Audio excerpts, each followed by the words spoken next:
I'll do something embarrassing to myself. I don't know why it happens. It just happens. So I'm gonna give you a couple of examples of when we were on tour and I did something embarrassing. For instance, when we were on tour with Public Enemy, they gave us a shout out and told us we want Austin is back on stage. I ran back on stage so hyped. I gave a shout out to the DJ Terminator X, who was not there and had retired like 10 years before that. I was so embarrassed, my crew didn't even want to be around me. Another time, B-Nuts was on stage and I ran on, I threw a bucket of water onto myself while they were corded mics and shorted everything right in the middle of their set. Another time, when Pharaoh March, I was being the hype man for him, and there's a part where he says, "What am I, an a-hole?" And I had the whole crowd screaming, "A-hole," and I was like, "What is he?" And they were all calling him a-hole. When I looked back, Q and my crew was like, "Well, like stop, you know what you're doing." And the worst of them all is when I saw my boy Destroy crowd surfing. I had no idea what that was or how to do it, but I knew I wanted to get it done.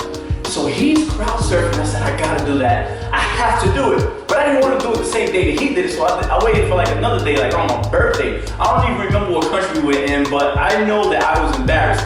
So the crowd is staring at me and they hype, they looking, and I'm looking down at them and they looking back at me, and I'm like, me and it, like, I'm going in, and they're like, come on, they cheering me on, and I get so serious out of nowhere. I take a couple of steps back, not knowing what I'm doing. I start running towards the crowd, and they're like looking at me like, what is he about to do?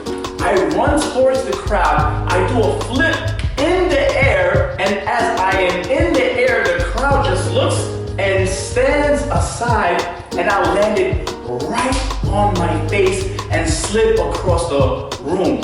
Everyone was laughing. I was so embarrassed, I didn't even want to get up and finish the show. So there it is, another swell embarrassing moment. There was so much more, but I can't go into everything right now. I hope you like the show. Stay tuned to next Sunday, Swelevision. Catch it on my Facebook at Swell Boogie, or just go to YouTube and type in Swelevision. Booyah!